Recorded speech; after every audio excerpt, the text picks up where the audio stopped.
So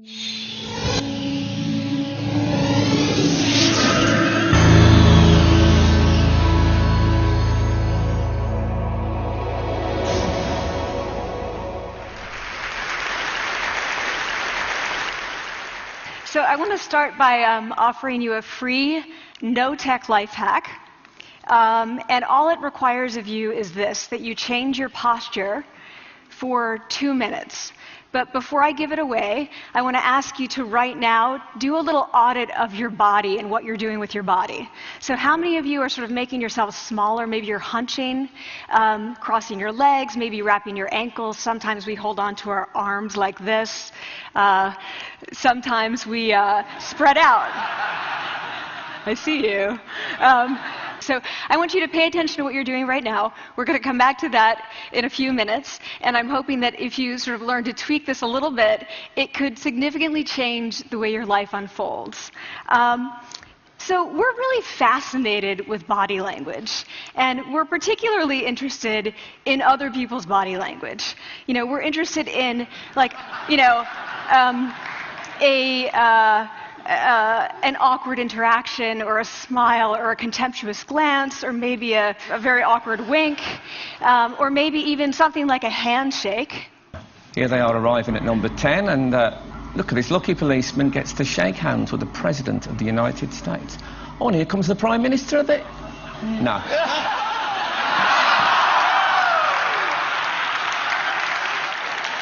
So a handshake, or the lack of a handshake, can have us talking for weeks and weeks and weeks, even the BBC and the New York Times. So obviously, when we think about nonverbal behavior or body language, but we call it nonverbals as social scientists, it's language. So we think about communication. When we think about communication, we think about interactions. So what is your body language communicating to me? What's mine communicating to you? And there's a lot of reason to believe that this is a valid way to look at this. So social scientists have spent a lot of time looking at the effects of our body language or other people's body language on judgments. And we make sweeping judgments and inferences from body language. And those judgments can predict really meaningful life outcomes, like who we hire or promote, who we ask out on a date. For example, Nalini Ambady, a researcher at Tufts University, shows that when people watch 30-second soundless clips of real physician-patient interactions, their judgments of the physician's niceness predict whether or not that physician will be sued. So it doesn't have to do so much with whether or not that physician was incompetent, but do we like that person and how they interacted? Even more dramatic, Alex Todorov at Princeton has shown us that judgments of political candidates' faces in just 1 second predict 70% of US Senate and gubernatorial race outcomes. And even, let's go digital, emoticons used well in online negotiations can lead you to claim more value from that negotiation. If you use them poorly, bad idea, right? So when we think of nonverbals, we think of how we judge others, how they judge us, and what the outcomes are. We tend to forget, though, the other audience that's influenced by our nonverbals, and that's ourselves. We are also influenced by our nonverbals, our thoughts and our feelings and our physiology. So what nonverbals am I talking about? I'm a social psychologist, I study prejudice, and I teach at a competitive business school. So it was inevitable that I would become interested in power dynamics. I became especially interested in nonverbal expressions of power and dominance. And what are nonverbal expressions of power and dominance? Well, this is what they are. So in the animal kingdom, they are about expanding. So you make yourself big, you stretch out, you take up space, you're basically opening up. It's about opening up. And this is true across the animal kingdom. It's not just limited to primates, and humans do the same thing. So they do this both when they have power sort of chronically, and also when they're feeling powerful in the moment. And this one is especially interesting because it really shows us how universal and old these expressions of power are. This expression, which is known as pride, Jessica Tracy has studied, she shows that people who are born with sight and people who are congenitally blind do this when they win at a physical competition. So when they cross the finish line and they've won, it doesn't matter if they've never seen anyone do it, they do this. So the arms up in the V, the chin is slightly lifted. What do we do when we feel powerless? We do exactly the opposite. We close up, we wrap ourselves up, we make ourselves small. We don't want to bump into the person next to us. So again, both animals and humans do the same thing. And this is what happens when you put together high and low power. So what we tend to do when it comes to power is that we complement the other's nonverbals. So if someone's being really powerful with us, we tend to make ourselves smaller. We don't mirror them, we do the opposite of them. So I'm watching this behavior in the classroom, and what do I notice? I notice that MBA students really exhibit the full range of power nonverbals. So you have people who are like caricatures of alphas, like really coming into the room. They get right into the middle of the room before class even starts, like they really want to occupy space. When they sit down, they're sort of spread out. They raise their hands like this. You have other people who are virtually collapsing when they come in. As soon as they come in, you see it. You see it on their faces and their bodies. And they sit in their chair and they make themselves tiny, and they go like this when they raise their hand. I noticed a couple things about this. One, you're not going to be surprised. It seems to be related to gender. So women are much more likely to do this kind of thing than men. Women feel chronically less powerful than men, so this is not surprising. But the other thing I noticed is that it also seemed to be related to the extent to which the students were participating and how well they were participating. And this is really important in the MBA classroom because participation counts for half the grade. So business schools have been struggling with its gender grade gap. You get these equally qualified women and men coming in, and then you get these differences in grades, and it seems to be partly attributable to participation. So I started to wonder, okay, so you have these people coming in like this, and they're participating. Is it possible that we could get people to fake it, and would it lead them to participate more? So my main collaborator, Dana Carney, who's at Berkeley, and I really wanted to know, can you fake it till you make it? Like, can you do this just for a little while and actually experience a behavioral outcome that makes you seem more powerful? So we know that our nonverbals govern how other people think and feel about us. There's a lot of evidence, but our question really was, do our nonverbals govern how we think and feel about ourselves? There's some evidence that they do. So, for example, when we smile when we feel happy, but also when we're forced to smile by holding a pen in our teeth like this, it makes us feel happy. So it goes both ways. When it comes to power, it also goes both ways. So when you feel powerful, you're more likely to do this, but it's also possible that when you pretend to be powerful, you are more likely to actually feel powerful. So the second question really was, so we know that our minds change our bodies, but is it also true that our bodies change our minds?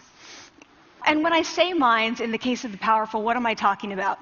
So I'm talking about thoughts and feelings and the sort of physiological things that make up our thoughts and feelings. And in my case, that's hormones. I look at hormones. So what do the minds of the powerful versus the powerless look like? So powerful people tend to be, not surprisingly, more assertive and more confident, more optimistic. They actually feel that they're going to win even at games of chance. They also tend to be able to think more abstractly. So there are a lot of differences. They take more risks. There are a lot of differences between powerful and powerless people. Physiologically, there also are differences on two key hormones, testosterone, which is the dominance hormone, and cortisol, which is the stress hormone. So what we find is that high-power alpha males in primate hierarchies have high testosterone and low cortisol. And powerful and effective leaders also have high testosterone and low cortisol. So what does that mean? When you think about power, people tended to think only about testosterone because that was about dominance. But really, power is also about how you react to stress. So do you want the high-power leader that's dominant, high on testosterone, but really stress reactive? Probably not, right? You want the person who's powerful and assertive and dominant, but not very stress reactive, the person who's laid back. So we know that in primate hierarchies, if an alpha needs to take over, if an individual needs to take over an alpha role sort of suddenly, within a few days, that individual's testosterone has gone up significantly and his cortisol has dropped significantly.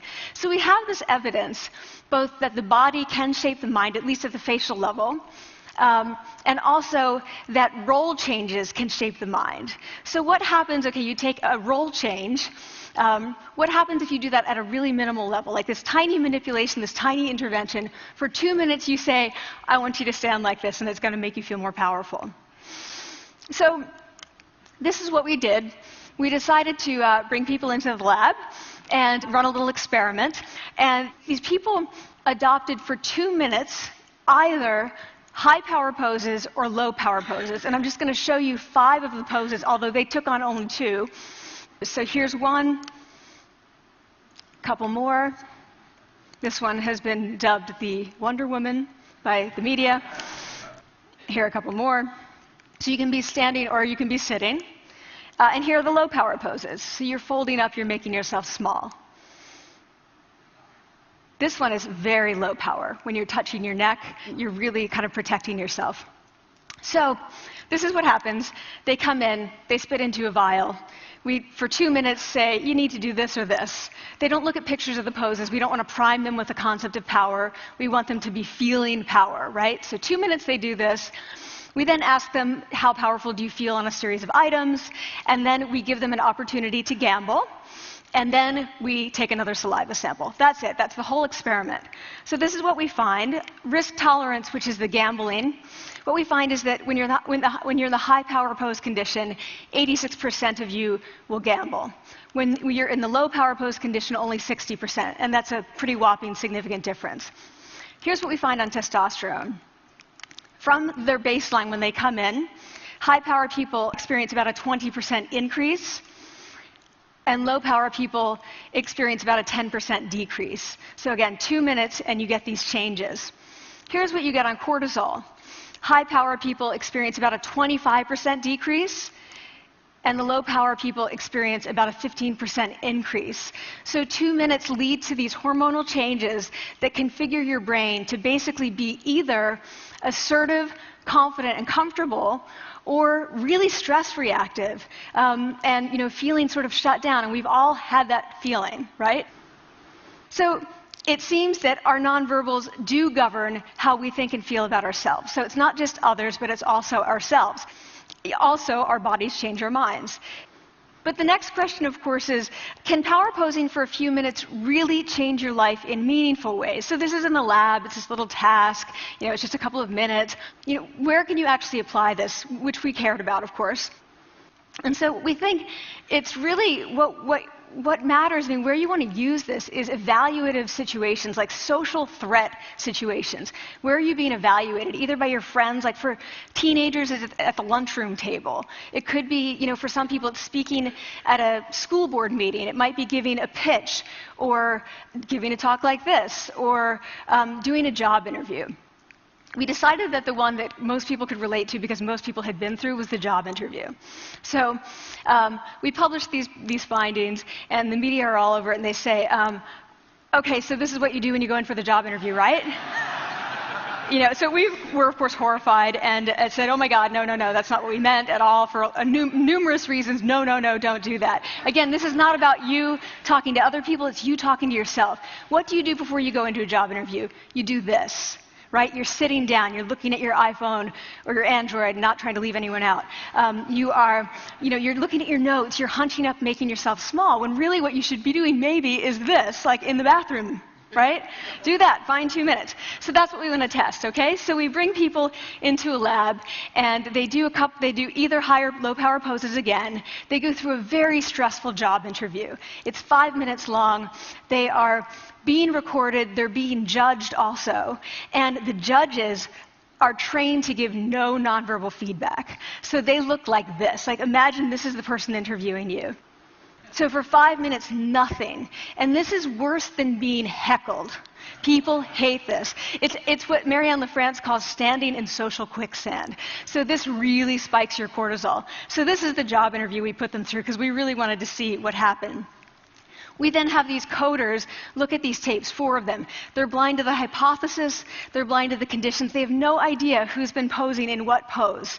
And they end up looking at these sets of tapes and they say, oh, we want to hire these people, all the high power posers. We don't want to hire these people.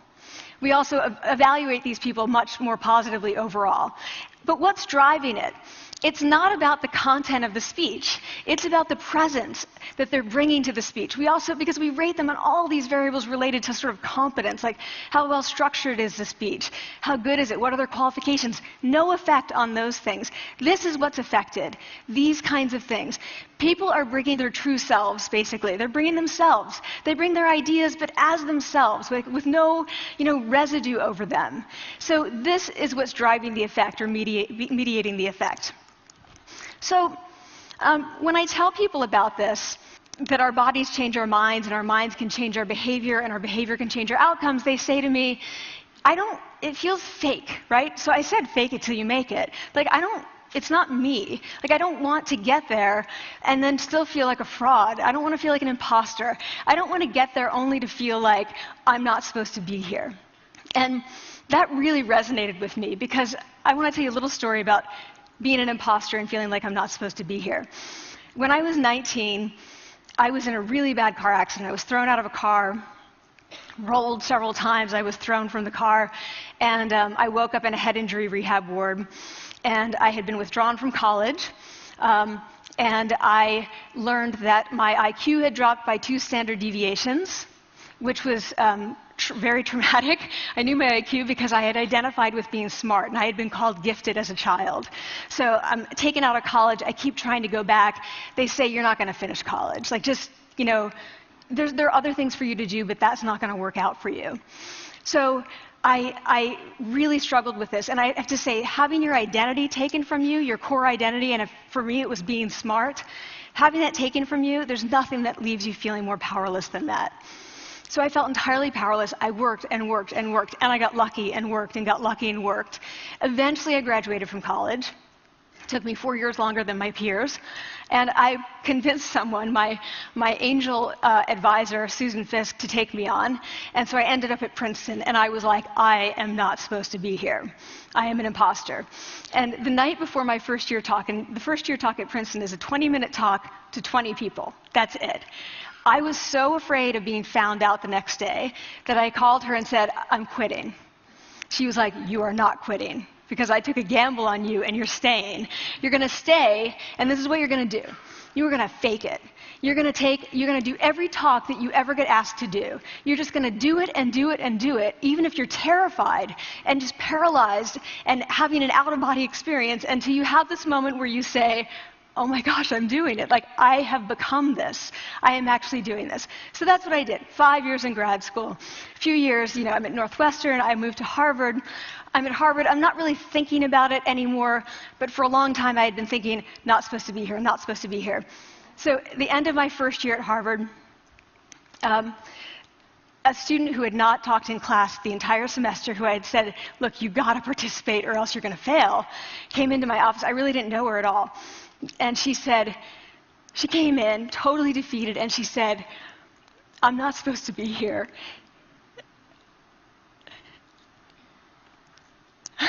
And that was the moment for me, because 2 things happened. One was that I realized, oh my gosh, I don't feel like that anymore. I don't feel that anymore, but she does, and I get that feeling. And the second was, she is supposed to be here. She can fake it. She can become it. So I was like, yes, you are. You are supposed to be here, and tomorrow you're going to fake it. You're going to make yourself powerful, and, you're going to...